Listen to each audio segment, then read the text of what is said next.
High സുഹൃത്തുക്കളെ, EyePlus training സൊല്യൂഷൻസിന്റെ പുതിയൊരു ക്ലാസ്സിലേക്ക് ഏവർക്കും സ്വാഗതം. ഇന്ന് നമ്മൾ ഡിസ്കസ് ചെയ്യുന്നത് ചില മുൻകാല ചോദ്യ പേപ്പറുകൾ, അതിനകത്തെ ചില ചോദ്യങ്ങളും അതേപോലെ തന്നെ മാതൃകാപരമായിട്ടുള്ള ചില ചോദ്യങ്ങളും. അപ്പൊ മാതൃകാ ചോദ്യങ്ങൾ എന്നുള്ള രീതിയിൽ നമുക്ക് ഇതിനെ കാണാം. നോക്കിക്കേ, വൈജ്ഞാനിക വികസനം ഒരു സാമൂഹിക സാംസ്കാരിക പശ്ചാത്തലത്തിലാണ് സംഭവിക്കുന്നതെന്നും കുട്ടിയുടെ സാമൂഹ്യ ഇടപെടലിൽ നിന്ന് പരിണമിക്കുകയും ചെയ്യുന്നുവെന്ന് കണ്ടെത്തി. ഇത് ആരാണ് കണ്ടെത്തിയത്? അത് കോൾബർഗ് ആണോ, സ്കിന്നർ ആണോ, ബ്രൂണർ ആണോ, വിഗോട്സ്കി ആണോ?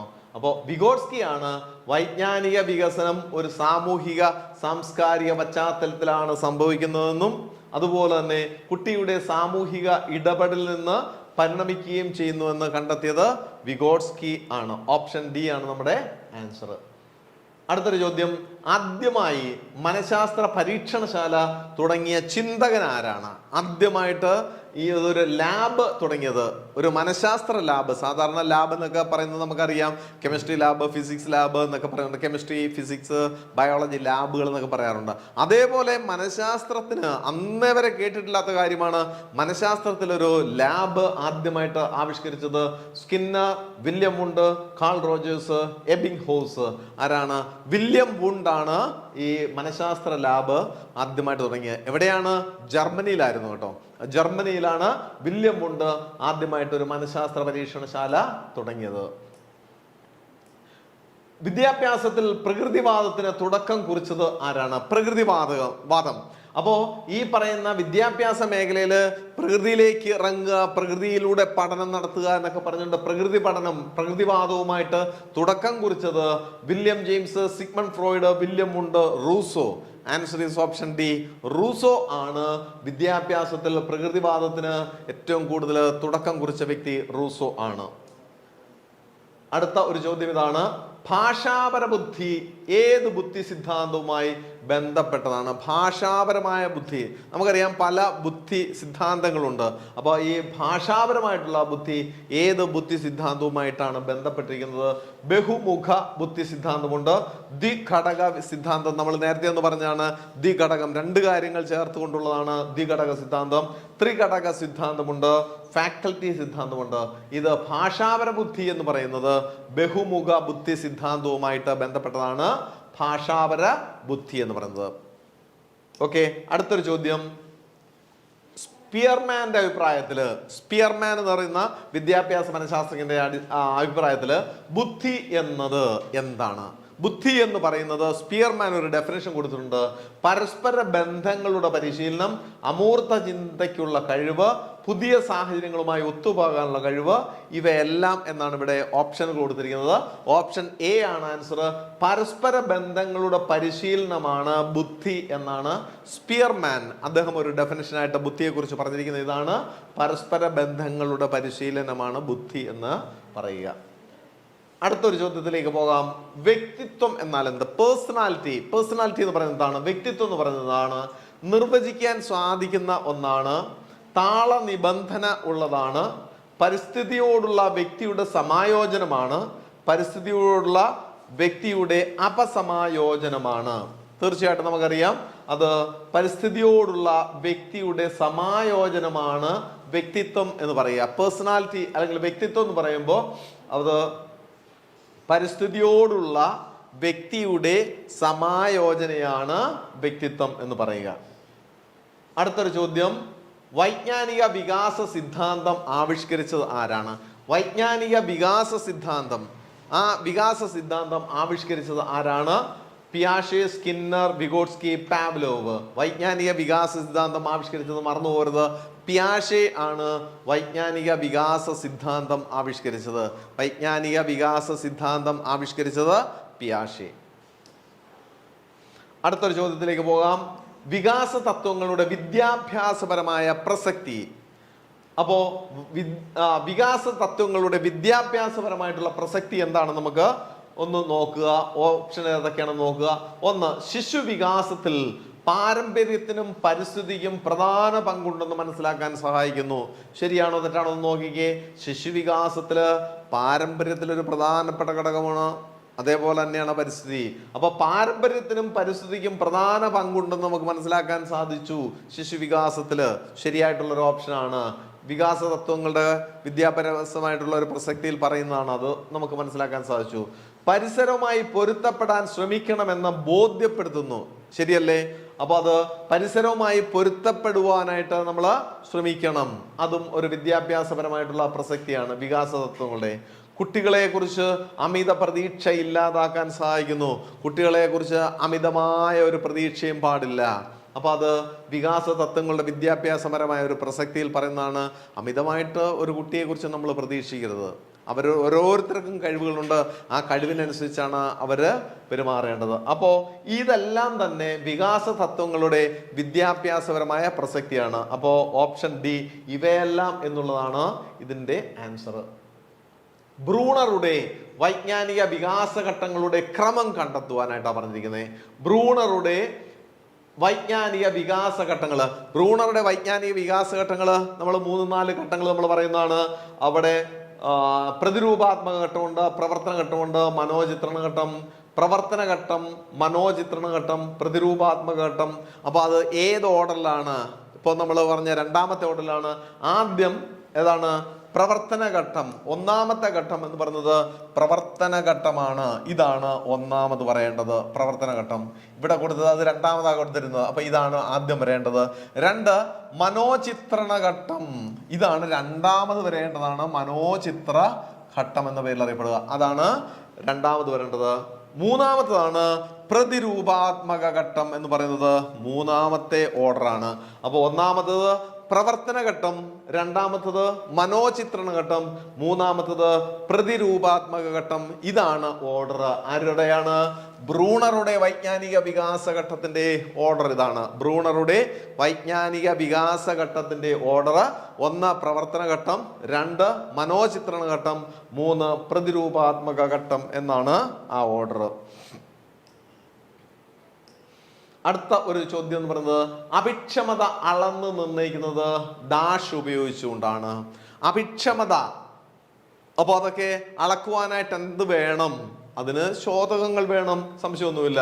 ഓപ്ഷൻ ബി ശോധകം വേണം. അപ്പൊ അഭിക്ഷമത അളന്ന് നിർണ്ണയിക്കുന്നത് ബുദ്ധി കൊണ്ടോ സമവാക്യങ്ങളുണ്ടോ ഒന്നുമല്ല. പിന്നെന്താ വേണ്ടേ? ശോധകങ്ങൾ വേണം. ശോധകങ്ങൾ വെച്ചാണ് ഈ അഭിക്ഷമത അളന്ന് നമുക്ക് നിർണ്ണയിക്കാൻ സാധിക്കുന്നത്.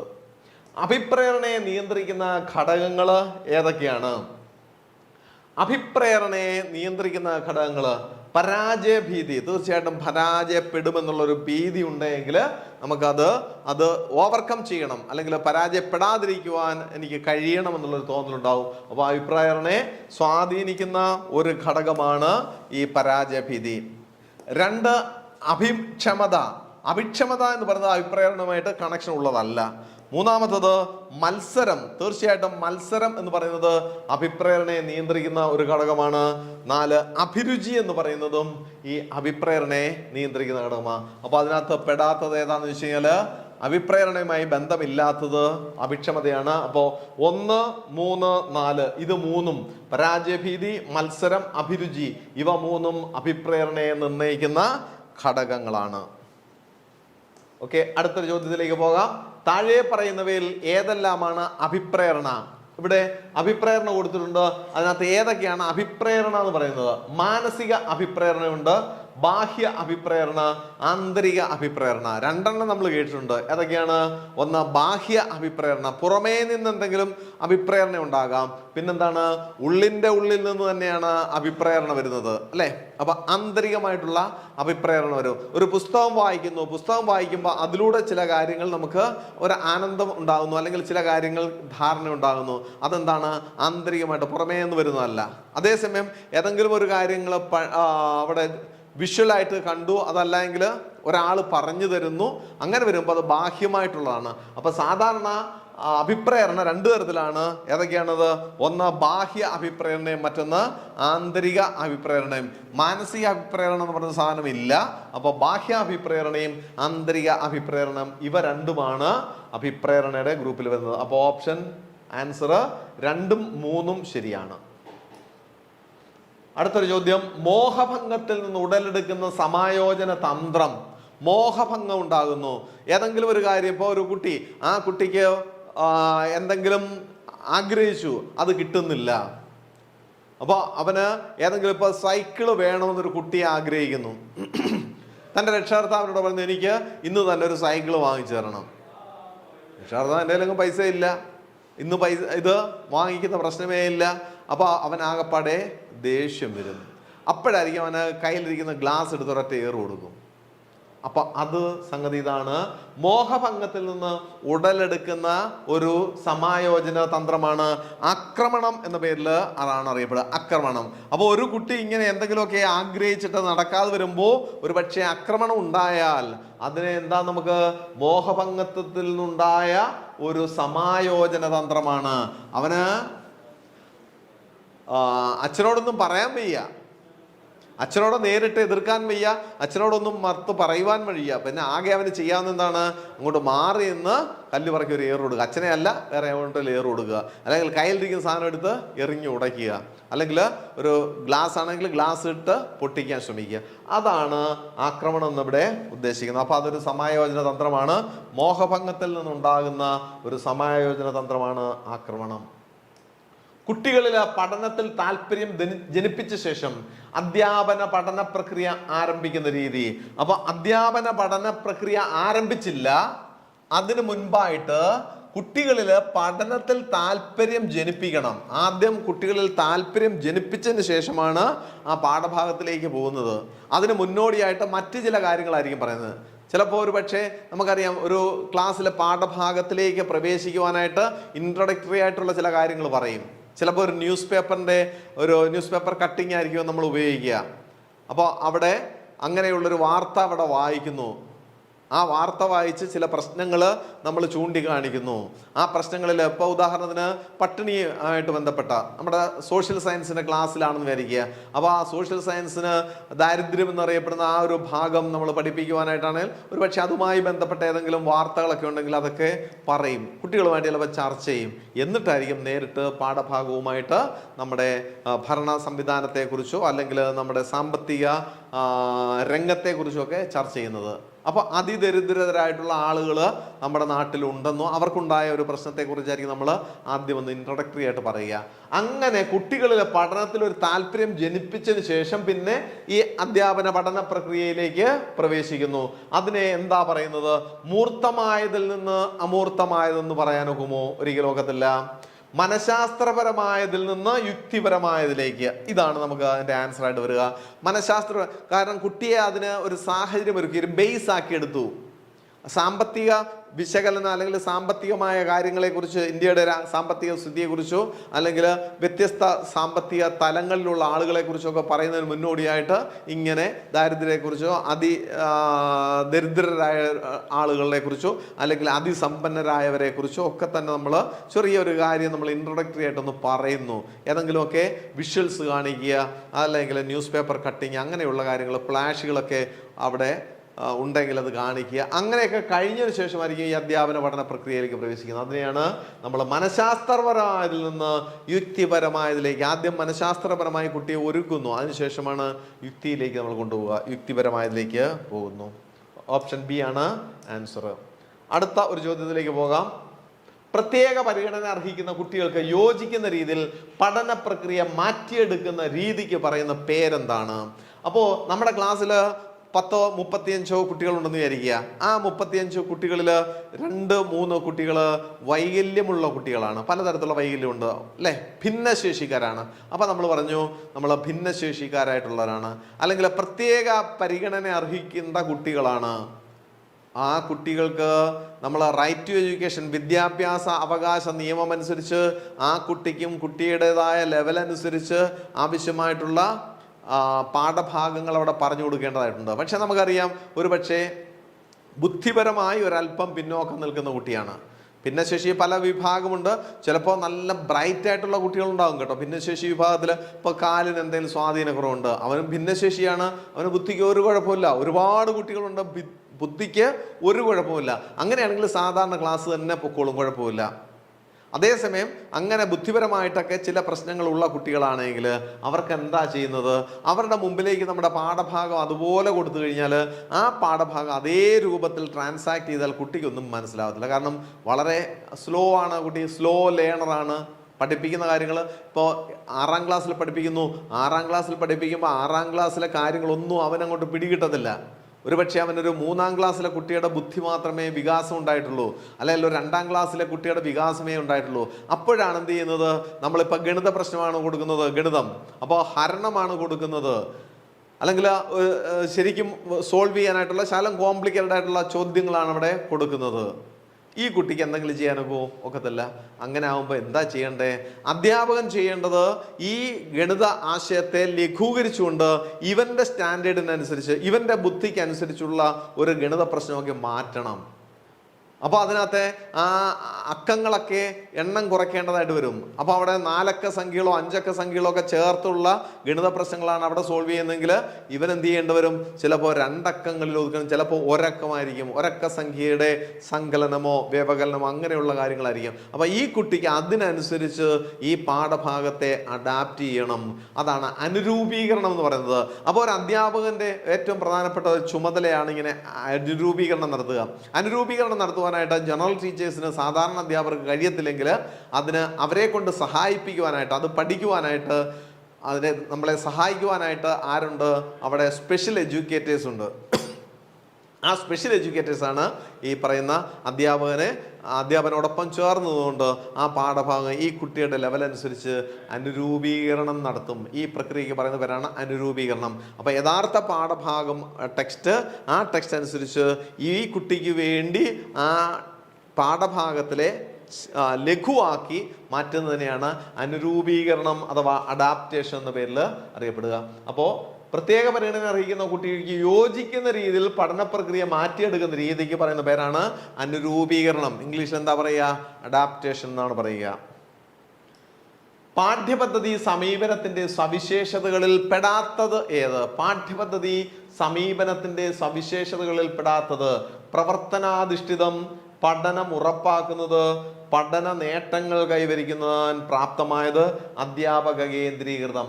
പാഠ്യപദ്ധതി സമീപനത്തിന്റെ സവിശേഷതകളിൽ പെടാത്തത് ഇതിനകത്ത് ഒരെണ്ണമുണ്ട്.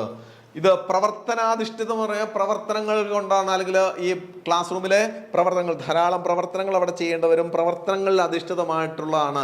ആശയങ്ങളെ പ്രവർത്തനങ്ങളിലൂടെയാണ് കടന്നു പോകുന്നത്. അത് നമ്മുടെ പാഠ്യപദ്ധതി സമീപനത്തിന്റെ ഭാഗമാണ്. പഠനം ഉറപ്പാക്കണം. ഓരോ കുട്ടിയിലും പഠനം ഉറപ്പാക്കുക എന്ന് പറയുന്നത് പാഠ്യപദ്ധതിയുടെ ഒരു സമീപനമാണ്. പഠന നേട്ടങ്ങൾ, അപ്പോൾ ഓരോ പാഠഭാഗത്തിലും നിശ്ചിതമായിട്ടുള്ള പഠന നേട്ടങ്ങളുണ്ട്. ആ പഠന നേട്ടങ്ങളാണ് ഈ പ്രവർത്തനങ്ങളിലൂടെ കൈവരിക്കുന്നത്. അപ്പോൾ അതിന് പര്യാപ്തമായിരിക്കും. അതും ശരിയാണ്. അധ്യാപക കേന്ദ്രീകൃതമായിരിക്കണം. അത് നമ്മുടെ സമീപനത്തിലുള്ളതാണോ? പാഠ്യപദ്ധതി സമീപനത്തില് ആരാണ് കേന്ദ്രബിന്ദുവായി വരേണ്ടത്? അത് കുട്ടികളാണ്. ശിശു കേന്ദ്രീകൃതമാണ് വേണ്ടിയത്. അധ്യാപക കേന്ദ്രീകൃതം പണ്ടായിരുന്നു. അധ്യാപകൻ ഇങ്ങോട്ട് വന്നിട്ട് ക്ലാസ് എടുക്കുന്നു, അല്ലേ? അപ്പോൾ ക്ലാസ് ലെക്ചർ ചെയ്യുന്ന ഒരു രീതി ഉണ്ടാകും, ലെക്ചർ മെത്തേഡ്. അവിടെ നിന്ന് പറയുന്നു, കുട്ടികൾ ചുമ്മാതെ അവിടെ നിന്ന് കേൾക്കുന്നു, വീട്ടിൽ ചെന്ന് കാണാൻ പഠിക്കുന്നു. അപ്പൊ ഇതാണ് അധ്യാപക കേന്ദ്രീകൃത പഠനം. അപ്പൊ ഈ അധ്യാപക കേന്ദ്രീകൃത പഠനമല്ല ഇപ്പൊ നമ്മുടെ ക്ലാസ് റൂമിൽ നടക്കേണ്ടത്. ശിശു കേന്ദ്രീകൃതമാണ്. ശിശു കേന്ദ്രീകൃതമാണെങ്കിൽ പ്രവർത്തനാധിഷ്ഠിതമായിരിക്കും, പഠനം ഉറപ്പാക്കുന്നതാണ്, പഠന നേട്ടങ്ങൾ കൈവരിക്കാൻ പര്യാപ്തമാണ്. ഇതാണ് നമ്മുടെ പാഠ്യപദ്ധതി സമീപനം ഇപ്പോൾ നമുക്ക് പറയാൻ സാധിക്കുന്നത്. അടുത്ത ചോദ്യം, കുട്ടികളിൽ കാണുന്ന എഴുത്ത് വൈകല്യം അറിയപ്പെടുന്നത്. എഴുത്തിന്റെ വൈകല്യം, പഠന വൈകല്യങ്ങൾ പലതരത്തിലുണ്ട്. അതിനകത്ത് എഴുത്തിന്റെ വൈകല്യം ഏതാണ് നോക്കിക്കേ. ഒന്ന് ഡിസ്കാൽക്കുലിയ അല്ല.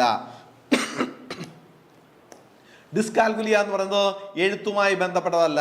പിന്നെന്താണ്?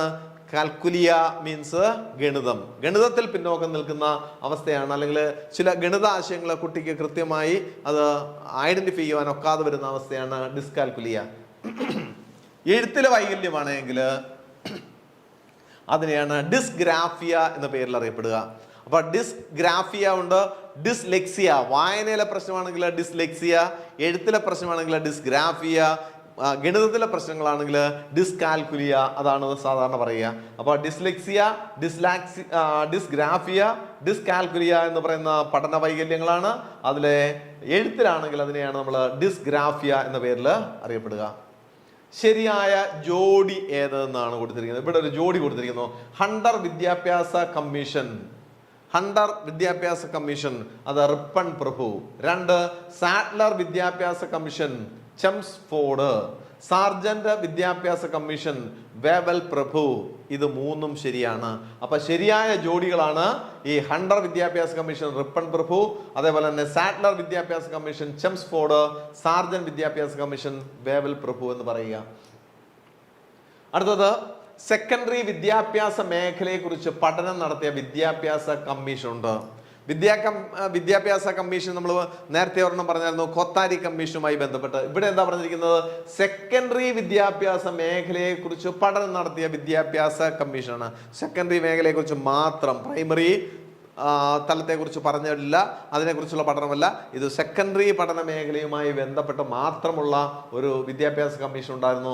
അതാണ് doctor Lakshmanaswami Mudaliar commission. Mudaliar commission എന്ന് പറയാറുണ്ട് അതിനെ, മുതലിയാർ കമ്മീഷൻ. അതായത് സെക്കൻഡറി വിദ്യാഭ്യാസ മേഖലയെക്കുറിച്ച് മാത്രമുള്ള പഠനം നടത്തിയ വിദ്യാഭ്യാസ കമ്മീഷനാണ് മുതലിയാർ കമ്മീഷൻ അഥവാ ഡോക്ടർ ലക്ഷ്മണ മുതലിയാർ കമ്മീഷൻ എന്ന് പറയുക. അടുത്ത ഒരു ചോദ്യം, കുട്ടികൾക്ക് അറിവ് പുറത്തു നിന്ന് നൽകേണ്ടതില്ലെന്നും അവർ അറിവ് സ്വയം സൃഷ്ടിക്കുകയാണ് ചെയ്യുന്നതുമുള്ള ആശയം ഉൾക്കൊള്ളുന്ന ഒരു വാദമുണ്ട്. കുട്ടികൾക്ക് അറിവ് പുറത്തു നിന്ന് നൽകേണ്ടതില്ല, കുട്ടികളിൽ ഓൾറെഡി ചില അറിവുകളുണ്ട്, ആ അറിവ് അവരെ സ്വയം സൃഷ്ടിക്കുകയാണ്. അപ്പൊ കുട്ടികളിൽ പുറമേ നിന്ന് അറിവൊന്നും നമ്മൾ കുത്തി നിറച്ചു കൊടുക്കേണ്ട, അറിവ് അവിടെ ഉണ്ട്, ആ അറിവ് ഒന്ന് പോളിഷ് ചെയ്തെടുത്താൽ മതിയാകും. അപ്പൊ അറിവ് സ്വയം സൃഷ്ടിക്കുകയാണ് ചെയ്യുന്നത് എന്നുള്ളൊരു വാദം പറഞ്ഞത്, ആ ആശയം ഉൾക്കൊള്ളുന്ന ഒരു വാദമുണ്ട്. അത് ചേഷ്ടാവാദമാണോ, ജ്ഞാന നിർമ്മിതിവാദമാണോ, വ്യവഹാരവാദമാണോ, ഘടനാവാദമാണോ? ഇതിനെയാണ് നമ്മൾ ജ്ഞാന നിർമ്മിതി. കുട്ടികളുടെ ഉള്ളിൽ തന്നെ അറിവുണ്ട്, ആ അറിവ് അവർ സ്വയം ആ അറിവ് വികസിപ്പിച്ചെടുക്കുന്നു എന്നുള്ളതാണ്. അപ്പോൾ അറിവ് പുറത്തുനിന്ന് നൽകേണ്ടതില്ല, അവര് സ്വയം അറിവ് സൃഷ്ടിക്കണം. അറിവ് നിർമ്മാണ പ്രക്രിയയാണ് നടക്കേണ്ടത്. അപ്പൊ ക്ലാസ് റൂമിൽ നടക്കേണ്ടത് അറിവ് നിർമ്മിക്കുവാൻ ആവശ്യമായ സാഹചര്യം ഒരുക്കി കൊടുക്കുക. അധ്യാപകൻ ഒരു മെന്ററായി നിൽക്കുകയും അതിനാവശ്യമായ സാഹചര്യങ്ങൾ കുട്ടികൾക്ക് ഒരുക്കി കൊടുക്കുകയും ചെയ്യുക. അങ്ങനെ വരുമ്പോൾ കുട്ടി സ്വയം പഠനം നടത്തുന്നു, അങ്ങനെ അറിവ് നിർമ്മിക്കുന്നു. ഇതിനെയാണ് ജ്ഞാന നിർമ്മിതി എന്ന പേരിൽ അറിയപ്പെടുക. അപ്പൊ ഇതാണ് ജ്ഞാന നിർമ്മിതിവാദം. കുട്ടിയുടെ ഉള്ളിലാണ് അറിവുണ്ട്, കുട്ടി സ്വയം പഠിച്ചുകൊള്ളും, പുറമേ നിന്നൊന്നും നമ്മൾ നൽകേണ്ടതില്ല എന്ന് പറയുന്നതിനാണ് ജ്ഞാന നിർമ്മിതി എന്ന പേരിൽ അറിയപ്പെടുക. അടുത്തൊരു ചോദ്യം, ആധുനിക വിദ്യാഭ്യാസ മേഖലയ്ക്ക് ബ്രൂണർ നൽകിയ സംഭാവന എന്താണ്? ആധുനിക വിദ്യാഭ്യാസ മേഖലയ്ക്ക് ബ്രൂണർ നൽകിയ സംഭാവന സഹവർത്തിത പഠനമാണോ, പഠിക്കാൻ പഠിപ്പിക്കലാണോ, സഹകരണാത്മക പഠനമാണോ, സമസംഘ പഠനമാണോ? ഒന്ന് ഓർത്തിരിക്കുക, ബ്രൂണർ നൽകിയ വലിയൊരു സംഭാവനയാണ് പഠിക്കാൻ പഠിപ്പിക്കൽ. പഠിക്കാന് എങ്ങനെയാണ് പഠിക്കേണ്ടത് എന്ന് പഠിപ്പിക്കുക, അതിനെയാണ് പഠിക്കാൻ പഠിപ്പിക്കൽ എന്ന് പറയുന്നത്. ഇത് ബ്രൂണറുടെ ഒരു സംഭാവനയാണ്, പഠിക്കാൻ പഠിപ്പിക്കൽ. ബ്രൂണറുടെ ആധുനിക വിദ്യാഭ്യാസ മേഖലയ്ക്ക് ബ്രൂണർ നൽകിയ ഒരു സംഭാവനയാണ് പഠിക്കാൻ പഠിപ്പിക്കൽ. അടുത്തൊരു ചോദ്യം, മനോവ്യാപാരത്തിന്റെ അടിസ്ഥാനമായി പിയാഷെ കരുതുന്നത് എന്തിനെയാണ്? മനോവ്യാപാരത്തിന്റെ അടിസ്ഥാനത്തിൽ പിയാഷെ കരുതുന്നത് എന്തിനെയാണ്? അഹത്തെയാണോ, സചേതന ചിന്തയാണോ, ഇച്ഛാശക്തിയാണോ, പ്രത്യാവർത്തനമാണോ? മനോവ്യാപാരത്തിന്റെ അടിസ്ഥാനത്തിൽ പിയാഷെ കരുതുന്നത് പ്രത്യാവർത്തനം. ഓപ്ഷൻ ഡി, പ്രത്യാവർത്തനമാണ് ആൻസർ. അടുത്ത ഒരു ചോദ്യം നമുക്ക് നോക്കാം. ഒരു ചോദകം നൽകി ജീവിയെ കൊണ്ട് പുറപ്പെടുവിക്കുന്ന പ്രതികരണങ്ങളിലൂടെ പഠനത്തെക്കുറിച്ച് ചിന്തിക്കുന്ന ഒരു സിദ്ധാന്തമുണ്ട്. നമുക്കറിയാം, പാവ്ലോവിന്റെ ഒരു സിദ്ധാന്തം നമ്മൾ പറഞ്ഞതാണ് അല്ലെ. നായ്ക്കൾക്ക് ഇറച്ചി കൊടുക്കുന്നു, അല്ലെങ്കിൽ ബെല്ലടിക്കുകയും ആഹാരം കൊടുക്കുകയും ചെയ്യുന്ന ഒരു രീതി. അപ്പൊ ബെല്ലെന്നറിയപ്പെടുന്ന ഒരു സ്റ്റിമുലസ് കൊടുത്തു കഴിയുമ്പോൾ ആ പട്ടിയില് ബെല്ലിനോടൊപ്പം തന്നെ നായയ്ക്ക് ആഹാരം കൊടുത്തു കഴിയുമ്പോൾ അവിടെ നായയുടെ സലൈവ ഉൽപ്പാദിപ്പിക്കുന്നു, വായിലൂടെ ധാരാളം സലൈവ ഉൽപ്പാദിപ്പിക്കുന്നു. പിന്നെന്താ ചെയ്തേ? ആഹാരം കൊടുക്കാതെ ബെല്ലടിച്ചു കഴിഞ്ഞപ്പോഴും എന്ത് സംഭവിച്ചു? അവിടെ സലൈവ ഉൽപ്പാദിപ്പിക്കുന്നു, ഉമിനീര് ഉൽപ്പാദിപ്പിക്കുന്നു. അപ്പൊ അവിടെ ഒരു ബന്ധം സ്ഥാപിക്കപ്പെട്ടു, ഒരു സ്റ്റിമുലസ് റെസ്പോൺസ്. അങ്ങനെയാണ് ഈ പറയുന്ന സ്റ്റിമുലസ് റെസ്പോൺസ് SR ബന്ധം, SR ബോണ്ട് രൂപീകരണമാകുന്നത്.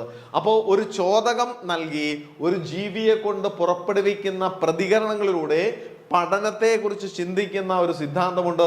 അതിനെയാണ് പൗരാണികാനുബന്ധന സിദ്ധാന്തം എന്ന പേരിലാണ് അറിയപ്പെടുക. പാവ്ലോവിന്റെ ആദ്യകാലങ്ങളിൽ ഉണ്ടായ സിദ്ധാന്തമാണിത്. വിദ്യാഭ്യാസ മനഃശാസ്ത്രത്തിൽ ആദ്യകാലങ്ങളിൽ ഉണ്ടായ ഒരു സിദ്ധാന്തമാണ് ഈ പറയുന്ന ജീവികളിൽ ഇതേപോലെ സ്റ്റിമുലസ്, ചോദകം നൽകി ജീവിയെ കൊണ്ട് പ്രതികരണം നടത്താം, അല്ലെങ്കിൽ പ്രതികരണങ്ങളിലൂടെ നമുക്ക് കൊണ്ടുപോകാം എന്ന് പറയുകയും പിന്നീട് അത് മനുഷ്യനും അല്ലെങ്കിൽ കുട്ടികളിലും അത് ബാധകമാണെന്നും ഒക്കെ പറഞ്ഞത് ആദ്യകാലത്ത് പറഞ്ഞതുകൊണ്ട് അതിനെ പൗരാണികാനുബന്ധന സിദ്ധാന്തം എന്ന പേരിലാണ് അറിയപ്പെടുക. അടുത്തൊരു ചോദ്യം നമുക്ക് നോക്കാം. താഴെ നൽകിയിരിക്കുന്നവയിൽ കാഴ്ച പരിമിതിയുള്ള കുട്ടികളെ പരിഗണിക്കുന്നതിന് ഏറ്റവും യോജിച്ച സമീപനം. അപ്പൊ കുട്ടിയുടെ പ്രശ്നം എന്താണ്? കാഴ്ച. അത് കാഴ്ച പരിമിതിയാണ്, ബ്ലൈൻഡ് അല്ല, അന്ധനല്ല. പക്ഷേ കുട്ടിക്ക് എല്ലാ കാര്യങ്ങളൊന്നും അധ്യാപകർ അല്ലെങ്കിൽ ബോർഡിൽ എഴുതുന്ന കാര്യങ്ങളൊന്നും അറിയത്തില്ല. അപ്പോൾ അങ്ങനെയാണ്, കാഴ്ച പരിമിതി കുട്ടിയുണ്ട്. അങ്ങനെയുള്ള കുട്ടികളെ പരിഗണിക്കുന്നതിന് ഏറ്റവും അനുയോജ്യമായ ഒരു രീതി എന്താണ്? ആശയാവതരണത്തിന് അധ്യാപിക മാഗ്നിഫയറുകൾ ഉപയോഗിക്കുന്നു. എന്താണ് മാഗ്നിഫയറുകൾ? അവിടെ മാഗ്നിഫയർ എന്ന് പറഞ്ഞാൽ വലുപ്പത്തിൽ കാണാൻ സാധിക്കുന്ന ഒരു സാധനം, എഴുത്തുകളൊക്കെ കൂടുതലായിട്ട് കാണിക്കാൻ സാധിക്കുന്ന ഒരു ലെൻസ്, അതിനെയാണ് മാഗ്നിഫയറുകൾ എന്നറിയപ്പെടുക. ആകർഷകമായ ചിത്രങ്ങൾ കൂടുതലായി ഉപയോഗിക്കുക, നല്ല മനോഹരമായ ചിത്രങ്ങൾ കൂടുതൽ ഉപയോഗിക്കുക. ഓരോ വാക്കും പലവട്ടം ആവർത്തിച്ച് എഴുതിക്കുക. കുട്ടിയെ കൊണ്ട് തന്നെ ആവർത്തിച്ച് പല പ്രാവശ്യം വാക്ക് എഴുതിക്കുക. പഠനത്തിൽ മറ്റ് ഇന്ദ്രിയങ്ങളുടെ സാധ്യത പ്രയോജനപ്പെടുത്തുക. അപ്പൊ നോക്കിക്കേ, അവിടെ കാഴ്ച പരിമിതിയുള്ള കുട്ടികൾക്ക് ആശയാവതരണത്തിന് മാഗ്നിഫയറുകൾ കൊടുത്തിട്ട് വല്ല കാര്യമുണ്ടോ?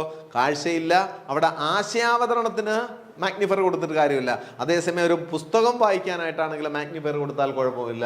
ആകർഷകമായ ചിത്രം, കാഴ്ച പരിമിതിയുള്ള കുട്ടികൾക്ക് ഒരുപാട് നല്ല അടിപൊളി ചിത്രം കൊടുത്തിട്ട് വല്ല കാര്യമുണ്ടോ? ഇല്ല. ഓരോ വാക്കും പലവട്ടം ആവർത്തിച്ച് എഴുതിച്ചിട്ട് കാര്യമുണ്ടോ? ഇല്ല. കുട്ടിക്ക് കാഴ്ചയാണ് പ്രശ്നം. അങ്ങനെയാണെങ്കിൽ കേൾവിക്ക് പ്രശ്നം കാണത്തില്ല. മറ്റ് ഇന്ദ്രിയങ്ങൾക്ക് പ്രശ്നമില്ലാത്തത് കൊണ്ട് പഠനത്തിൽ മറ്റ് ഇന്ദ്രിയങ്ങളുടെ സാധ്യത പ്രയോജനപ്പെടുത്തുക. മറ്റിന്ദ്രിയങ്ങളുടെ സാധ്യത ഏറ്റവും പ്രധാനമായിട്ട് ഇത്തരം കുട്ടികൾക്ക് കൊടുക്കാവുന്നതെന്ന് പറഞ്ഞാൽ കേൾവിയിലൂടെ. ഓഡിറ്ററി ഒരു പ്രശ്നവും അവർക്കില്ല, കേൾവിക്ക് ഒരു പ്രശ്നമില്ല, കാഴ്ച മാത്രമേ ഉള്ളൂ പരിമിതമായിട്ടുള്ള. അങ്ങനെയാണെങ്കിൽ ഓഡിബിൾ ആയിട്ടുള്ള ഒരുപാട് കാര്യങ്ങൾ അങ്ങനെ നമുക്ക് കൊടുക്കുവാനായിട്ട് സാധിക്കും. കുട്ടിക്ക് കേട്ടുകൊണ്ട് കാര്യങ്ങൾ പഠിക്കുവാനായിട്ട്. അങ്ങനെ സൗണ്ട് ആ ഒരു പ്രശ്നം ഇല്ലാത്തത് കൊണ്ട് തന്നെ മറ്റ് ഇന്ദ്രിയങ്ങൾ ഇവിടെ പ്രധാനമായിട്ട്, മറ്റിന്ദ്രിയങ്ങൾ എന്ന് പറയുമ്പോൾ പ്രധാനമായിട്ട് ഇവിടെ ഏതാണ്? നമുക്ക് കേൾവിയുമായി ബന്ധപ്പെട്ട അങ്ങനെയുള്ള ഉപകരണങ്ങൾ കൊടുക്കുവാനായിട്ട് സാധിക്കും. കാഴ്ചക്കുറവുള്ളവർക്കായി സ്വീകരിക്കുന്ന പഠനോപാധികളിൽ പെടാത്തതേത്? കാഴ്ചക്കുറവുള്ളവർക്കായി സ്വീകരിക്കുന്ന പഠനോപാധികളിൽ പെടാത്തതേത്? മാഗ്നിഫയറുകള്, ലാർജ് പ്രിന്റ് പുസ്തകങ്ങള്, കണ്ണടകള്, ബ്രെയിൽ ലിപിയിൽ അച്ചടിച്ച പുസ്തകങ്ങള്. മാഗ്നിഫയറുകൾ നമ്മൾ നേരത്തെ പറഞ്ഞതാണ്. മാഗ്നിഫയറുകൾ വലിപ്പത്തിൽ കാണാം. അപ്പൊ കാഴ്ച പരിമിതിയുള്ളവർക്ക് സ്വീകരിക്കാവുന്ന ഒരു പഠനോപാധിയാണ്.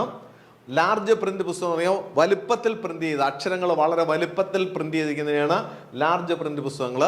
ഇനിയും അതും അല്ലെങ്കിൽ കണ്ണടകൾ ഉപയോഗിക്കും കുട്ടികൾ, കണ്ണടകളും കൊടുക്കാം. ഇതൊന്നിലും പെടാത്തത് ഏതാന്ന് നോക്കിക്കേ, ബ്രെയിൽ ലിപിയിൽ അച്ചടിച്ച പുസ്തകം. ബ്രെയിൽ ലിപി ആർക്ക് വേണ്ടിയുള്ളതാണ്? ബ്ലൈൻഡ് ആയിട്ടുള്ള കുട്ടികൾക്ക് വേണ്ടിയുള്ളതാണ് ബ്രെയിൽ ലിപി. അവരുടെ സ്പർശനം കൊണ്ടാണ്, വിരലുകളിലൂടെ അവരെ തപ്പി നോക്കി ആ അക്ഷരങ്ങൾ കണ്ടുപിടിക്കുന്ന ആ പുസ്തകങ്ങളെയാണ് ബ്രെയിൽ എന്നറിയപ്പെടുക, ബ്രെയിൽ ലിപി എന്നറിയപ്പെടുക. അപ്പൊ അത് ബ്ലൈൻഡ് കുട്ടികൾക്കാണ് ബ്രെയിൽ. ഇവിടെ കാഴ്ച പരിമിതിയാണ്, കാഴ്ച ഉണ്ട് പക്ഷെ പരിമിതമായ കാഴ്ച മാത്രമേ ഉള്ളൂ. അപ്പോൾ ആദ്യത്തെ മൂന്നും അവിടെ കാഴ്ചക്കുറവുള്ളവർക്ക് സ്വീകരിക്കുന്ന നടപടിയാണ്. അതിൽ പെടാത്ത സാധനം എന്ന് പറയുമ്പോൾ ബ്രെയിൽ ലിപി എന്ന് പറയുന്നതാണ്. അപ്പോൾ ഓപ്ഷൻ ഡി ആണ് ആൻസർ. ഇനി നമുക്ക് കുറേ ചോദ്യങ്ങൾ ഡിസ്കസ് ചെയ്യാനായിട്ടുണ്ട്. അത് അടുത്ത ക്ലാസ്സിൽ ചർച്ച ചെയ്യാം. ഇന്നത്തെ ക്ലാസ് ഇവിടെ അവസാനിക്കുന്നു. നന്ദി, നമസ്കാരം.